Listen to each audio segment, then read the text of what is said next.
Hi everyone, I'm Nina Fuller and I've decided to do a science and language arts lesson plan for 5th graders. It also has some technology infused as well. And what's going on is that the students have been keeping a weather journal. They're going to keep this journal for 20 days, and my lesson plan actually occurs on the 20th day, the last day of the weather journal recording. And within their weather journal, they are recording the temperature, they're noting any precipitation that they see outside, and they're also recording wind speed and wind direction. And within their journal, there's also a column for them to record their predictions for what the next day will be like, looking at the previous days. Therefore, they're able to look at the weather patterns as well, which is also in the essential standards. So they get to cover all of that when they go outside and record. On the 20th day, what they're actually doing is we're looking at the findings that we got from the previous day. We're looking at what the weather was. We're going to get a volunteer to come up and share what they recorded down and their predictions for the day. After we had what the students have predicted for the current day, I will show them a clip of the weatherman, and he will actually show them the forecast for today. And they will go ahead and note if their predictions from yesterday are correct or if they were incorrect, and then we will discuss why their predictions may be incorrect or why they may be correct. Okay, after they view the clip and we discuss their predictions being true or not, we will go outside again and they will record their final journal entry. They will also make a prediction for the next day, and we can check over that tomorrow as well. After they make their prediction for the next day, we go back inside. After everything is recorded in their journal, we compare what they found to what the weatherman said. After we compare what the weatherman said to what they found, we talk about how there may be any differences and why those differences may occur from what the weatherman found for the results in their city for what they found right outside our classroom door. After they do those predictions and we talk about that, a student is chosen to report those findings. Our meteorologist for the day, their name is drawn out of the class's hat, and they report their findings and their predictions for tomorrow in front of the class. So they get to act as if they're in that profession, which is kind of cool. Also, the students will be instructed to write a narrative next. This goes into the language arts part of the lesson. What they're going to be doing is, since we did 20 days for observing the weather within our weather journal, and there are 20 students, you can alter it depending on how many students you have in your classroom. We're going to go ahead and I'm going to assign each student a different day.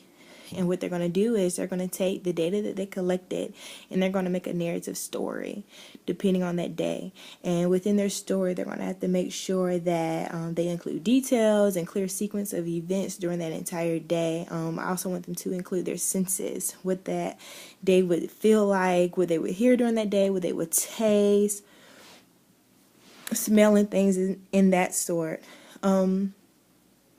So they will go ahead and write their narratives, and after they write their narratives, they would do a peer-to-peer review with a neighbor or with clock buddies, depending on how the classroom would exactly be set up. They would look over their peers' narrative, and their peer would look over theirs, and then they would talk about their narratives and make any changes that they needed to make. After those changes have been made, they will use the class's account for brainshark.com. And on each projection slide, they will be able to type in their narrative, and then they will do a voiceover for their slide. When everyone is finished, the slides will be put together as for a like a digital narrative book of their weather journals. Different stories about the different days within that period of 20 days, and it would simply go from day one, and we would have the narrative story of what it would be like, and so on. And so that would be the closure. It would be the students would be able to actually watch their narrative video and watch the different stories that their peers have made in the classroom.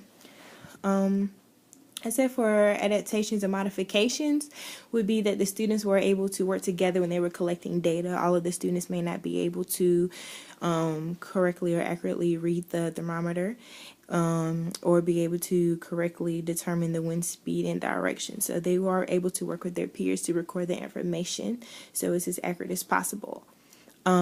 Students were also able to have assistance while typing and recording their slides with their peers if they needed help, because some students are able to type faster than others, and some may not be able to verbally verbally say their narrative, so they could have help from their peers for that. Of course, the technology piece was from the brainshark.com, was the PowerPoint where they were able to record over and do their digital narrative book. And then, of course, I used the Weatherman show. It was from the WFMY Triad website, where they could actually watch the weatherman as he was on the news at the 6 o'clock news sharing the weather. They would be able to see that. And it also has on there the temperature and things of that sort listed down. So they would be able to accurately compare their predictions from the previous day with what was said on the news this morning. To infuse cultural diversity, I said that students would be able to select the origin their family is from or pick a location where they have family members to research the weather patterns there to compare with the weather patterns where we live. Maybe someone is from Jamaica. They would be able to maybe look it up what the weather's like in Jamaica during this period of the year and compare our findings, and then they could share it with the class. As far as working with families, is more on the narrative side. Students could go home and discuss the day of their birth with their parents, or maybe if they have a guardian or if they were adopted, they would be able to talk to that person about the first day they was with them. And then they would proceed to work with their parent or guardian to write a narrative describing that day into details of the sequence of events. I thought this was a very interesting lesson. It could actually be taken from a whole unit. I had a lot of different things. As far as the narratives that they're writing, instead of them using the Brainshark website, they could also make mini movies, other narratives, maybe even dividing the class in half, and each group from the class would be able to pick a day and a narrative to make a mini movie off of. They would work together within those groups, maybe even 3 or 4 groups. They'll be able to work together in those groups to make the mini movie clip, and then we could share that mini movie clip with the class.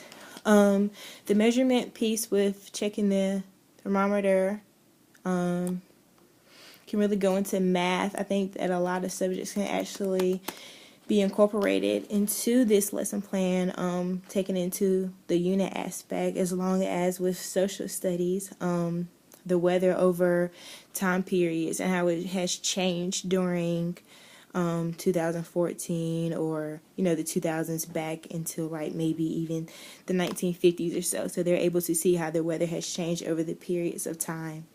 Math, of course, was with the measurements and the data that they are collecting. Let's see. Science would be, of course, the weather changes, and then the narratives would be the language arts. So they're pretty much hitting every subject while they're working on this weather journal. And of course, the weather journal, they would be able to decorate however they want. I would prefer they do it in a graph style. Their way they're able to look and compare each day easier to discuss those patterns. And of course, this could be extended on to several things that they could do with that weather journal. We could do graphs. That would definitely be something you could do with math, especially with the 5th grade as they are working with graphing. So, sorry. So they could do graphs of their weather journal, the data that they collected. That could also be something. And referring back to the weather journal throughout the rest of the 9 weeks period of the data they collected. But yeah, that pretty much covers the lesson. The students were able to continue making something on a daily basis, something they were able to look forward to every day, would be recording in the weather journal, seeing if their predictions were correct, if they were going to be right, and then every day working harder and harder to be very precise on their predictions of the weather. Even being able to see how they may have changes that they had no idea were coming, like even today when one day is really cold and then it warms up the next, and then the next day is snowing. So they would be able to observe those things as well within their journals. So that about covers the lesson plan with the weather journals for the 5th graders. Thank you.